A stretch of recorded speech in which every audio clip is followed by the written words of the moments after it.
Julie Fahey, you were the last to answer last time, Kathy.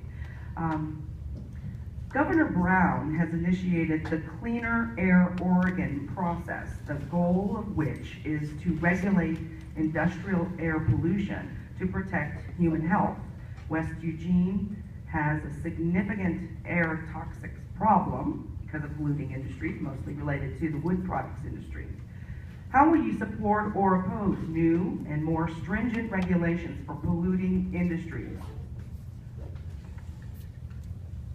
This is Julie Fahey responding, and it's clear that we have an issue in Oregon where the Department of Environmental Quality is underfunded and lacks the resources to effectively monitor and enforce our air pollution regulations. So Bullseye Glass up in Portland earlier this year was found to be emitting toxic levels of heavy metals. They were in full compliance with all of the regulations required by their air permit, and yet this pollution was still allowed to happen. And part of that, a significant part of that, is that our DEQ lacks sufficient funding to be able to have the staff and the equipment to monitor these things. So for me, that is the first step in making sure that we have clean air and clean water in this state, is to make sure that we actually enforce and regulate and enforce and monitor the regulations that we currently have in place. Thank you. Kathy Lambert. Yes, I'm Kathy Lambert. I am on the LRAPA Citizens Advisory Committee, and I do know that I do want our air to be clean, and I see that our LRAPA is hard at work keeping our air clean, and we have had many discussions in our committee on how we actually have pretty good air quality at this end of the valley, but except for Oak Ridge, poor Oak Ridge.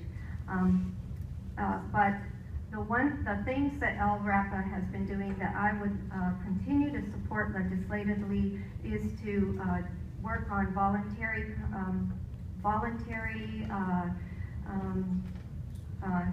getting people to voluntarily work on getting their stoves changed out, and thank you. All right, next question. Black Oregonians are disproportionately arrested and incarcerated. What are your solutions for addressing racial disparities in our criminal justice system? Julie Fahey. It's absolutely an issue that we have, that Black Oregonians are disproportionately affected by our criminal justice system. There's a few areas that I would like to look into, one of which is Measure 11 reforms. So while we absolutely have to hold offenders accountable for the crimes that we've committed, it's pretty clear that mandatory minimum sentences in Oregon are not working. So looking to reform Measure 11 crimes and making sure that we make sure that the sentence fits the crime is very important. One of the other things I'd like to work on is reforming the preschool to prison pipeline. We know that students of color are treated differently by our education system, even before kindergarten. So we really need to look at rethinking our approach to student discipline here in Oregon. And finally, there's some good work being done here in Lane County about diversionary programs, things like mental health courts and drug courts, and those kinds of programs we should absolutely support and expand.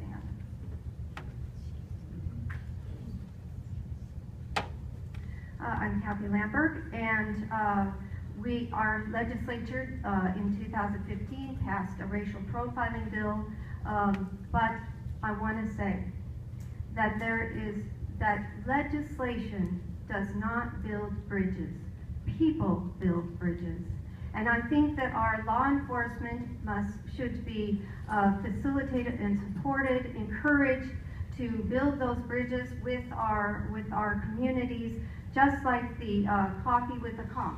We've seen that in Springfield, it's in Roseburg, Corvallis. We need to encourage these kinds of community events so that we can actually build bridges between people and aren't just relying on just law, because law doesn't just automatically work. It's relationships work. Kathy Lambert, would you stay at the mic, please? One of the audience members has asked you to please provide 2 examples of the corruption that you say exists in state government. Well, just last year, we saw the whistleblower who tried to, who felt so boxed in, he couldn't, it was up in Portland, he felt so boxed in that he could not, he had information that he wanted to speak, to get out. He couldn't go to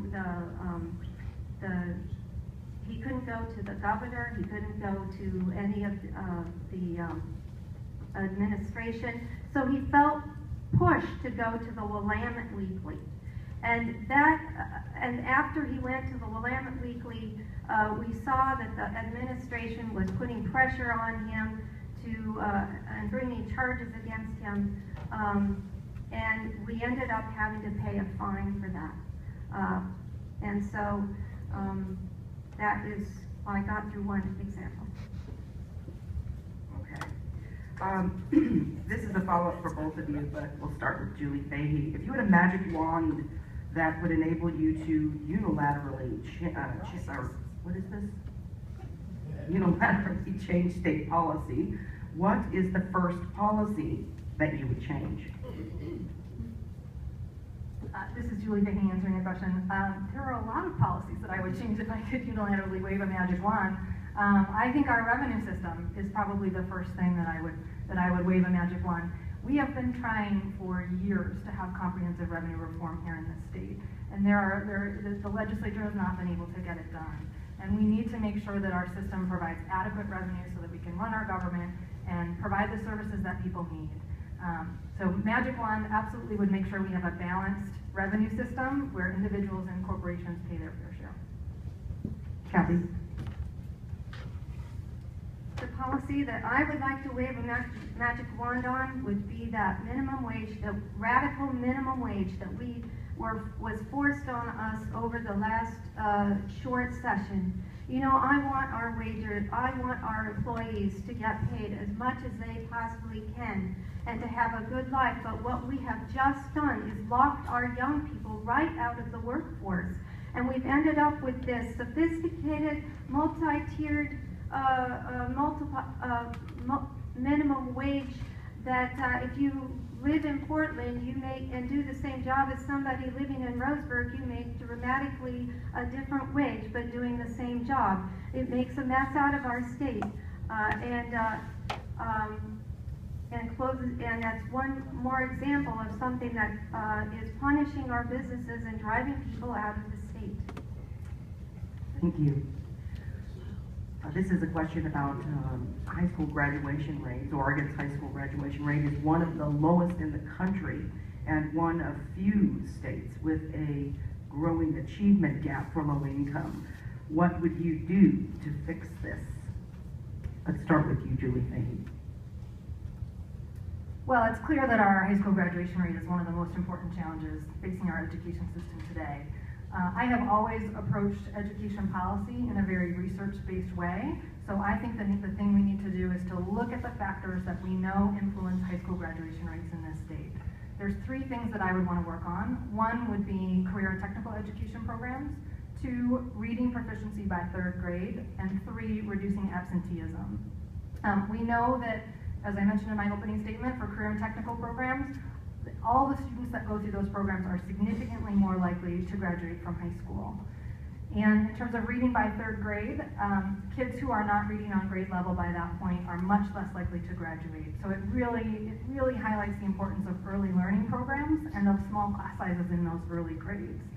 And the last factor that matters is reducing absenteeism and promoting attendance in high school. So promoting programs that would increase attendance rates, that definitely would have an impact as well.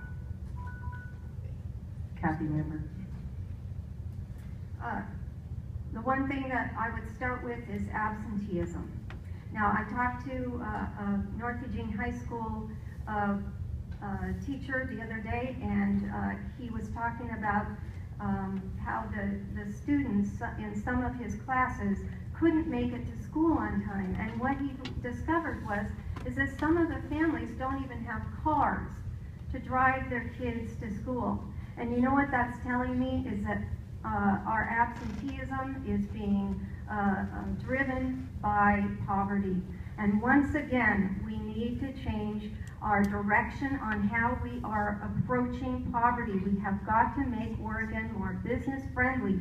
We cannot continue to pound our businesses. Let's make Oregon competitive with the states around us to draw business in and to make this place a place where our businesses want to stay and aren't looking for the door. Thank you. This is a question with Julie's name on it, so I'm assuming it's to you, but I'm curious, I'm interested in both of your answers. Do you favor state-supported shelters? I would assume it would be homelessness as opposed to animal shelters, correct? I'm going to say yes, homelessness. Okay. For me, I think that the problem of homelessness is multifaceted and requires a number of different solutions. There's not just one thing that will help us solve this problem. So working upstream with affordable housing, making sure we have appropriate funding for mental health programs and substance abuse programs, making sure that we connect people with housing and caseworkers in a housing first method to get them out of homelessness. I have not done much reading about state-sponsored shelters. I know that there's been a fair amount of talk at the city level of how do we actually address the homelessness issue. And one of those things is talking about a day shelter for so that people have a place to go during the day and aren't off the streets. I think that's a reasonable idea to pursue. Kathy Lambert. Our homeless, I want to draw from my experience working with Habitat for Humanity. I sit on their board in the Junction City, Harrisburg Monroe branch, and I help work on their houses. And I have seen firsthand how home ownership can absolutely change people's lives. As far as homelessness goes, I support projects like one we saw just recently with the tiny houses. That was privately funded, and but look at the progress we have been making.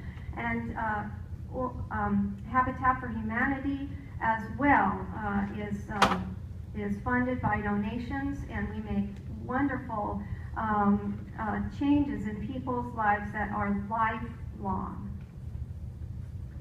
Thank you both. There are at least two, perhaps more questions that are in regard to PERS and PERS cuts and the amount it's costing the budget. This question was written for Kathy, but I feel that both of you can answer it. It's if PERS were totally defunded, would that be enough to make up for the shortfall? If not, where would you get the additional money?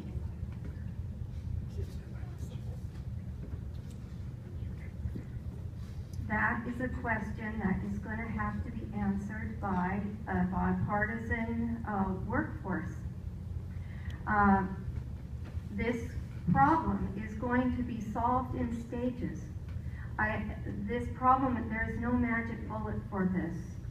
We're going to have to work together with our legislature, working together. You know, my mom was a Republican and my dad was a Democrat. And in my household, you weren't judged on your party affiliation. You were judged on the content of your character. And that is the kind of person, a bipartisan attitude that I would take up to our state government, and that we could work on this PERS problem together. Julie Bailey. So first off, I believe that we need to keep our commitments to our retired public employees. And that's not just my belief, that's what the legal opinion of the Oregon Supreme Court last year. At the same time, we need to make sure that our system is designed appropriately and is financially sustainable for the future. The problem with saying that fixing PERS is going to close our budget gap next year is that 2/3 of our unfunded liability is from people who are currently retired. And the Oregon Supreme Court has said, you know, we the changes that we tried to make several years ago to those, to the costs associated with that group are not legal and defensible. So there really is, it's really not a solution that will fix the budget gap that we face next year.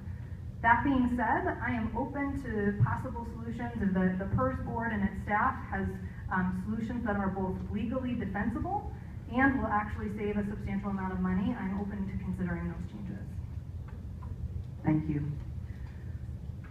What is your position on the urgency of addressing climate change, and do you think our state and federal government should implement policies to move away from fossil fuels? Kathy Lambert.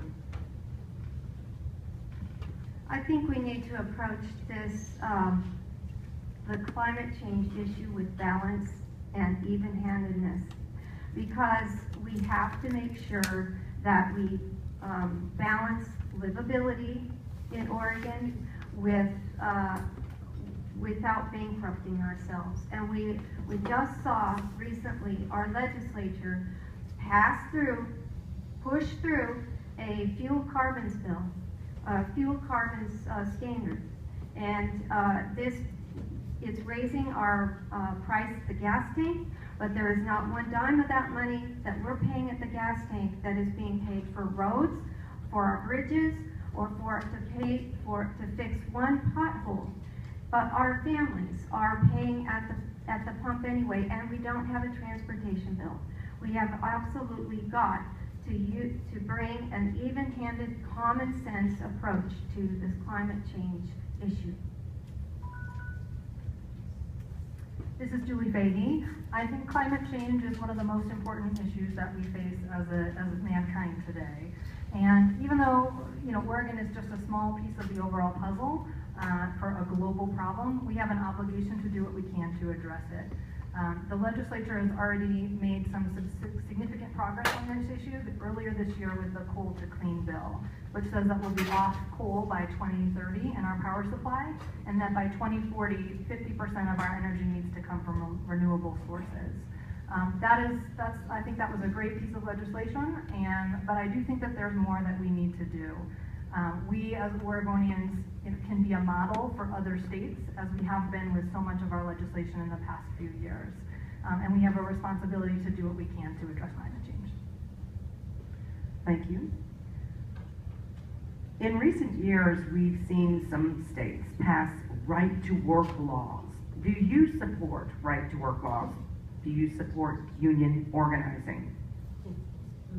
Kathy Lambert. I support giving our workers as much freedom as much freedom and choice as we can give them. I guess that's my answer. Julie Fahey. I do not support right-to-work legislation. I think that unions help to build the middle class in this country and are an incredibly important piece of ensuring that working families have economic security in our state. The research also shows that in right-to-work states, not only do right-to-work laws affect union workers, but non-union workers in right-to-work states also have lower wages and benefits. So this isn't just about protecting the rights of union workers, it's also about how does it affect all workers in a state. So that's why I would oppose any right-to-work legislation that came before the Oregon legislature. Another question from the audience. Where do you stand on a woman's right to make her own reproductive and health care decisions? Kathy Lambert. Well, I'll tell you something personal about myself. In 1959, I was born to a 16-year-old girl. And then I was adopted by two of the kindest people that I have ever known. And so for the last 57 years, there has not been a day that I have been more thankful, that I have stopped being thankful for being alive.